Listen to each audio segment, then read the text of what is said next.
Vice President Harris is raising concerns about her opponent's fitness for office, and Trump is launching personal attacks on her intelligence and cognitive ability.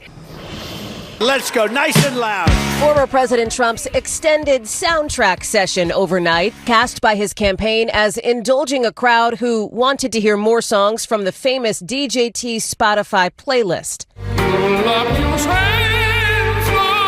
But to the Harris campaign, Mr. Trump appeared lost, confused, and frozen. Part of their strategy to put a renewed focus on Mr. Trump's health, with the vice president all but daring her rival to release his medical records. Are they afraid that people will see that he is too weak and unstable to lead America? Look at you have to be demented to stand on stage and start dancing when it's a town hall. I mean, we have two sides of Donald Trump right now. One, we have just this grave threat to all that we hold dear, our Constitution, our democracy. On the same hand, I would say the principal driving force of his incompetency is the fact that he is not all there. He's a couple fries short of a Happy Meal at this point, and that's why he's standing up there dancing to the YMCA. Can barely do the YMCA if you actually check out the video. And so this is a story in a video. You don't even actually have to listen to his words. And it's just imperative at this point that the campaign pushes those two separate narratives.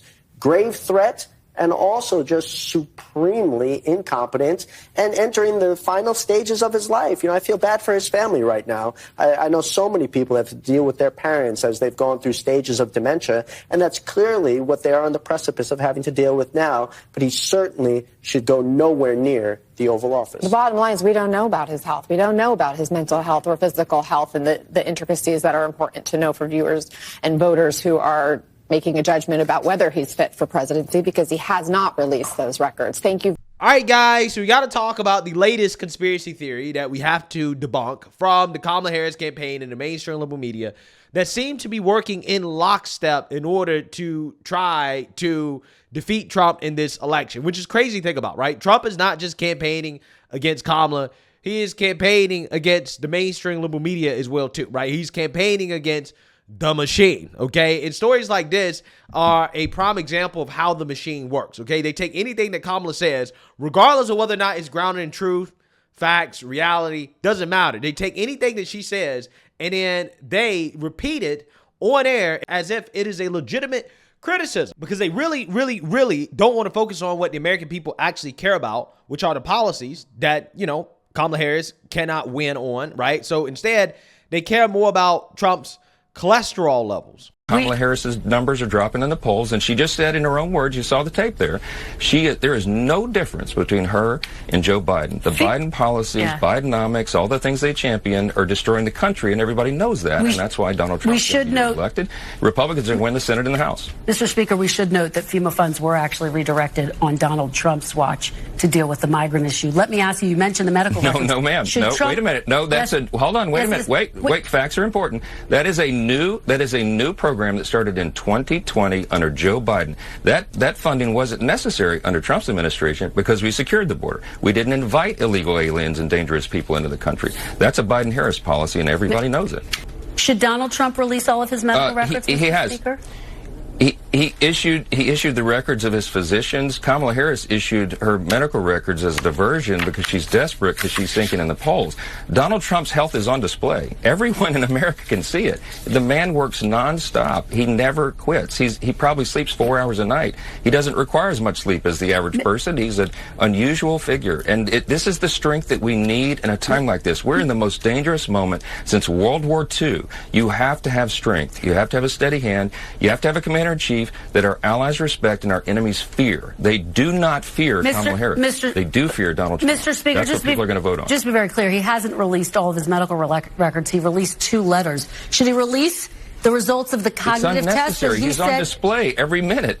So it's unnecessary. Right. You can see that he didn't release his medical records. You don't want to know things like his cholesterol level, whether he's dealing with any issue that we may not know about, if he's going to be commander-in-chief. And he also said he would release cognitive tests. Listen to your question.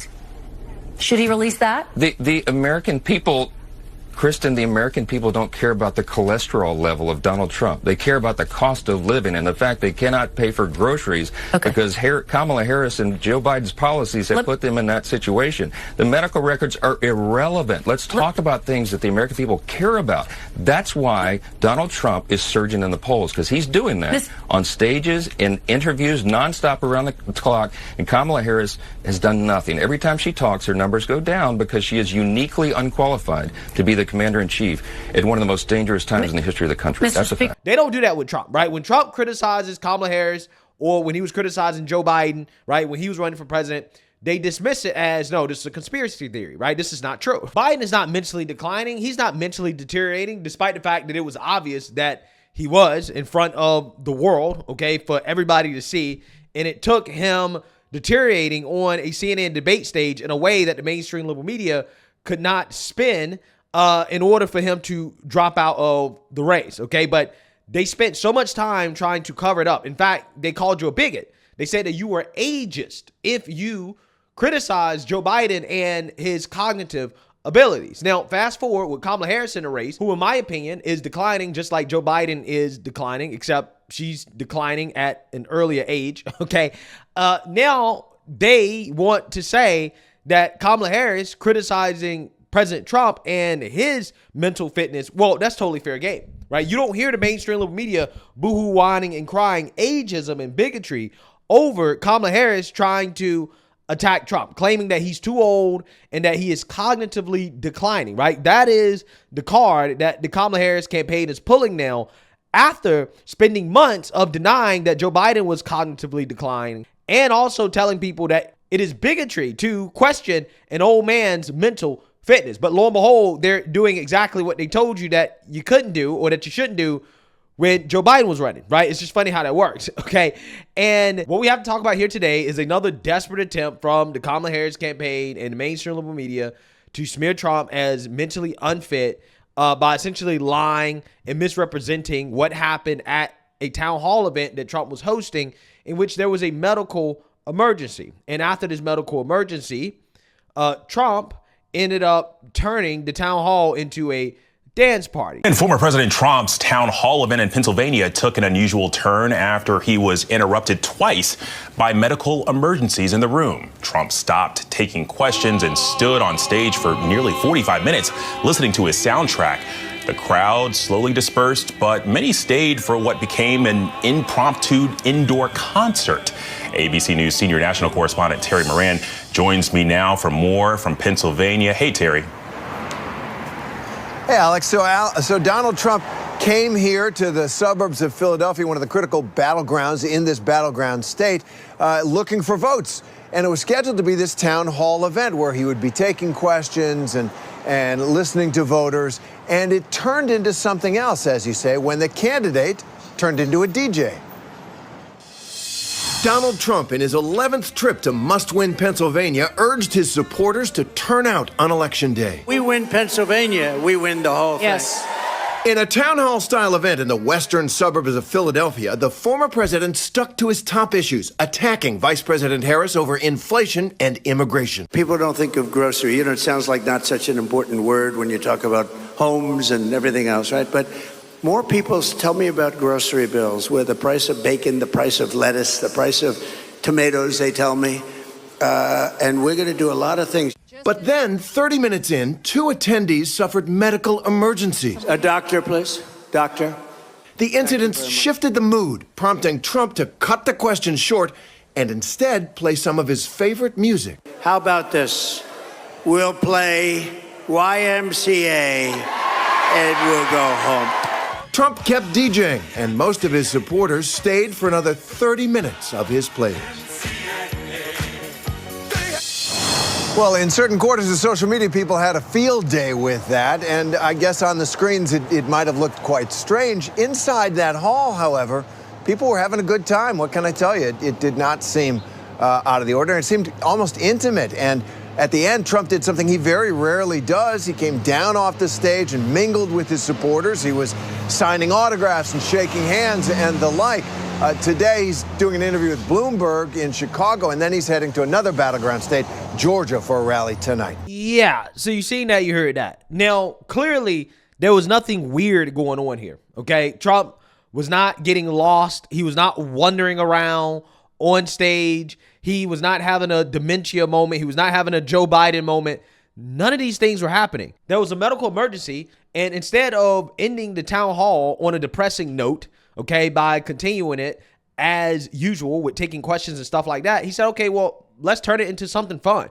Let's turn it into something positive. Let's turn it into something joyful, which is something that the mainstream liberal media claims that, you know, hey, that's great when Kamala Harris has joy, but apparently for Trump, he's not allowed to have joy at a town hall event or a campaign event without being accused of cognitively declining, which is what the media is running with, the narrative that they're running with, because that's what Kamala Harris is saying. This is what they're telling the audience that happened at that event instead of being honest about what actually happened. Take a look. And on that note, this is definitely the pursuit of the Harris campaign this morning. They sent out a doctor's note from 230 plus doctors and health providers saying the American people deserve to have confidence in their elected officials' mental and physical capacity to do the jobs they've elected them to do. Trump ought to be above and beyond, to be going above and beyond to provide transparency on his physical health and mental acuity given his advancing age. Mm-hmm. They're throwing everything at. Yeah. Well, I mean, those are the standards that he had for who? Joe Biden. Those are the standards that he had for Barack Obama when he wanted him to release his birth records. So the rules just don't apply to him. Is he okay? You know, Kamala Harris is asking, the vice president is asking, I hope he's okay. He's not okay. That behavior is not okay. Let's just be honest about it. It's odd. It's weird. If you look at his rallies, you'll see when he went to Coachella, he just sort of stands there and, you know, wants people to sort of, he's like bask in the glow of the applause. When he goes to just regular rallies, he waits for, you know, proud to be an American. He stands there the entire time and just like, you know, letting people sort of praise him as if he's a monarch. This behavior is not okay, and I think leading up to the election, it's going to get worse. The hyperbole, the sort of unusual behavior, it's going to get worse as he gets more desperate until Election Day comes. Doesn't he know any other steps besides this? This should freak everybody out. Yes. This should really freak everybody out. 57 minutes, right? 57 minutes of him playing music, not saying jack do about anything that has to do with what's going on in the world. This freaked me out. Yes. He's freaked me out a lot, but this really upset me. Well, but you know what?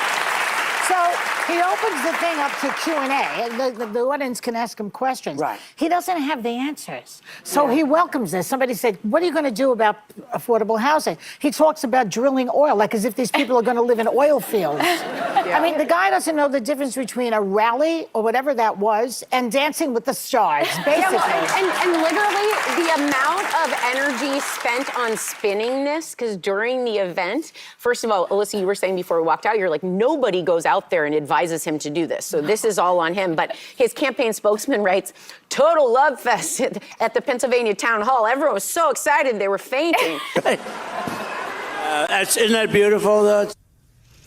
Now, the Harris campaign immediately pounced on this. They called out a, quote, confused Trump. We showed those clips earlier of him dancing when they were having this musical fest. But NBC spoke to attendees who loved it. Yeah, because everybody loves to be entertained. This is an entertainer here, people. This is not a president. This is the court jester who wants to be king. And the reality is this man cannot be the leader of the free world. He cannot articulate a vision for that world. He cannot lay out a plan. He has concepts of plans. Now, imagine if the current vice president of the United States got on a stage and said, oh, the hell with questions. Why don't we just sit here and listen to music? There would have been all kinds of racial memes about her sex, about her ethnicity. and her being incompetent. She can't take questions. She only took 5 questions and she stopped and just wanted to stand on the stage and dance. You imagine Kamala Harris standing on the stage dancing like that 3 weeks before an election? America needs to get serious here and stop pretending that individual is going to provide the kind of future you want for your kids and grandkids. Yeah, so once again, the hypocrisy is stunning, guys. It really is. So Kamala Harris is allowed to have a concert where she has Meg Thee Stallion show up and shake ass on stage, twerk on stage, while Kamala Harris gives a stump speech. She's not talking about any policy. She's not taking any questions. And the mainstream level media, they have nothing to say about that whatsoever. They're not asking questions about whether or not this is appropriate for a presidential candidate to be having twerking and lewd rap music at a campaign rally. They didn't ask those questions.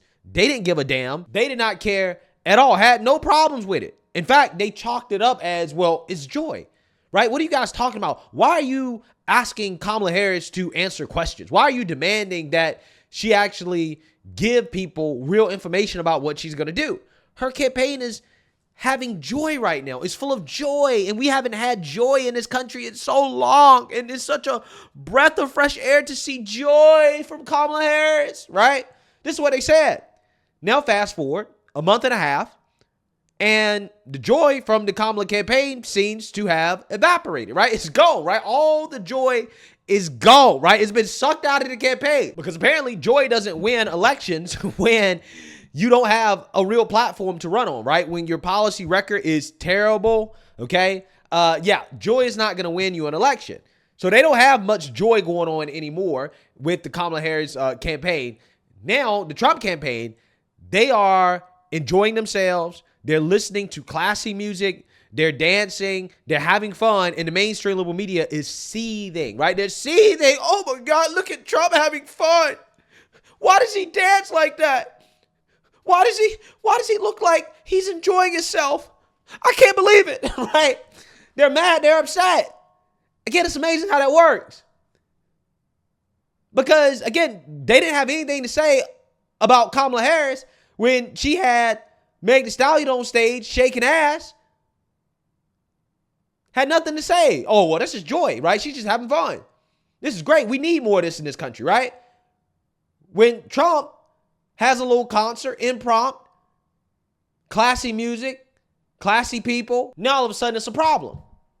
Just like when the Trump campaign, when Republicans were calling out Joe Biden for his obvious mental deterioration. Oh, you can't do that. That's not fair. You can't call out Joe Biden for clearly not being mentally fit enough to be in office. Now, all of a sudden, they want to do that to Trump, right? They want to call him out for being mentally unfit, even though Trump is not mentally declining. And you know this because they're desperately trying to spin this impromptu dance party into some type of cognitive event. And here's the thing, if Trump was really cognitively declining in an obvious way like Joe Biden was, then you wouldn't have to do this, right? You wouldn't have to lie like this. You wouldn't have to gaslight like this. It would be apparent and it would show up in the polls, right? But because it's not, it tells you everything you need to know. These people are reaching. They're reaching, and they're reaching harder and harder and harder the more that Kamala's campaign collapses, right? The more that it tanks, they're reaching harder and harder. They're just making stuff up. They're just pulling things out of their butts at this point. That's what they're doing. That's exactly what they're doing. So let me know what you guys think. Make sure you like, comment, and subscribe. Most importantly, share a Black conservative perspective. Peace.